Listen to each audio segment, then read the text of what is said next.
அன்பு நட்புகளுக்கு இனிய வணக்கம். இன்றைய திருக்குறளும் மென்பொருளும் அதிகாரம் கண் விதுப்பு அழிதல். குறள் எண் 1180. மறை பெறல் ஊரார்க்கு அரிது அன்றால் எம்போல் அரை பறை கண்ணார் அகத்து. என்னைப் போல கண்களால் அழுந்து பறை அடித்து ஊரார்க்கு தெரிவிப்பவரிடம் மறைத்து வைத்த பொருளை அறிவது ஊர் மக்களுக்கு கடினம் அன்று. It is not difficult for the people to find out the hidden message from those who are like me, who has eyes which trumpet the sufferings by crying a lot. துடிப்பா, கண்ணீரால் கண்கள் பறை சாற்றினால் மறைத்ததை அறிவதில் ஊரார்க்கு என்ன கடினம்? கண்ணீரால் கண்கள் பறை சாற்றினால் மறைத்ததை அறிவதில் ஊரார்க்கு என்ன கடினம்? கவிப்பேரரசு உரை.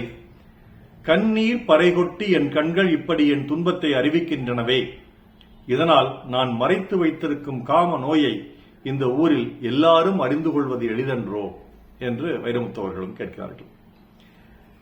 ஏன்னா சில பெண்கள் பாத்தீங்கன்னா, வெகு சில ஆண்களும் கூட தூங்கி எழும்பொழுது பாத்தீங்கன்னா அவங்க முகத்துல ஒரு உற்சாகமே இருக்காது, அந்த ஒரு புத்துணர்ச்சியே இருக்காது. கணவன் பிரிந்து போன பெண்கள் இரவில் அவங்க அழுது அழுது அழுது அவங்க கண்கள் வீங்கி செவந்து முகமெல்லாம் வீங்கி காலையில பார்க்கும்போது அப்படி இருப்பாங்க. சில நேரங்களில் சில பேர் இப்படி, குறிப்பா அந்த பணியாளர்களோ அல்லது வீட்டில் மற்றவர்களோ பெண்களோ பிள்ளைகளையோ நம்ம திட்டோம் அப்படின்னோம்னா உடனே அழுவாங்க பாருங்க. அப்படி அழு அழு அழுன்னு அழுவாங்க. அது என்னைக்குமே திட்டாது, நம்ம திட்டோம்னா அவ்வளவுதான். உடனே கண்ணை தேய்ச்சிட்டு அழுவாங்க, கண்ணெல்லாம் சவந்து போயிடும், முகமெல்லாம் சவந்து போயிடும், மூக்கிலிருந்து தண்ணியா ஒழுகும். இப்படிதான் அவங்களுடைய முகத்தோற்றம் இருக்கும் அழுத பிறகு. இது ஒரு தடவை நம்ம திட்டும் போது இந்த மாதிரி முகத்தோற்றம் இருக்கு. ஆனால் கணவன் தலைவன் பிரிந்து போன பிறகு ஒவ்வொரு நாளும் ஒவ்வொரு மணியும் ஒவ்வொரு நொடியும் அந்த பெண்மணி அழுது கொண்டே இருக்கிறார். எப்படி இந்த குடும்பத்தை நான் கரை சேர்த்துறது, ஆண் துணை இல்லையே என்று அழுது கொண்டே இருக்கிறார். அப்ப அவருடைய கண்கள் எப்படி இருக்குன்னு நினைச்சு பாருங்க. அப்ப அவ போய் மற்றவங்கிட்ட சொல்ல வேண்டியதில்லை, எனக்கு துன்பம் இப்படி இருக்குது, என் தலைவன் பிரிஞ்சு போயிட்டான், என் கணவன் வெளிநாடு போயிட்டான், நான் தனியா தவிக்கிறேன் அப்படின்னு வாய் விட்டு அவள் மற்றவரிடம் சொல்ல வேண்டிய அவசியம் இல்லை. அவளுடைய கண்கள் சொல்லிவிடும், அவளுடைய முகம் சொல்லிவிடும். அது எப்படி சும்மா சொல்லாது, பறையடித்து சொல்லும். இன்று ரேஷன் கடைக்கு விடுமுறை அப்படின்னு சொல்லி பறையடிச்சுட்டு வருவாங்க இல்லையா, அல்லது இன்னைக்கு தண்ணி வராது, அல்லது ஏதோ அந்த மாதிரி பறையடிப்பாங்க, கிராமத்தில் அடிப்பாங்க, அந்த தண்டோரா போடுறதுன்னு சொல்லுவாங்க.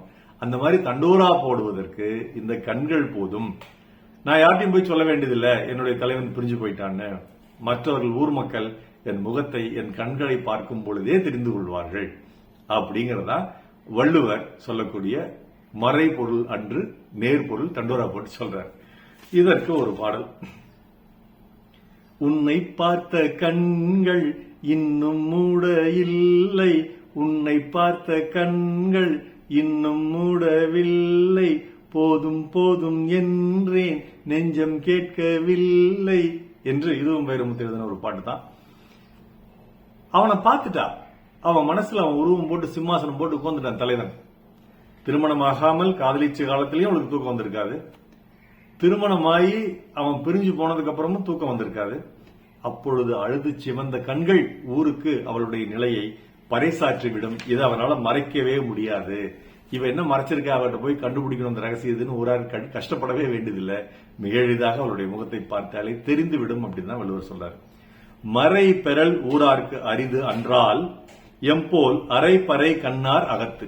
நாள் சிறக்க நற்றமிழ் வாழ்த்துகள். மருத்துவர் ராமசெல்வரங்கம், ரிஷினேத்திரலை வெளியிடம், சேலம், கள்ளக்குறிச்சி, அருள் நாள் நன்றி. டாக்டர் செல்வகுரல் யூடியூப் சேனல் ஷேர் பண்ணுங்க, லைக் பண்ணுங்க, கமெண்ட் பண்ணுங்க, சப்ஸ்கிரைப் பண்ணுங்க.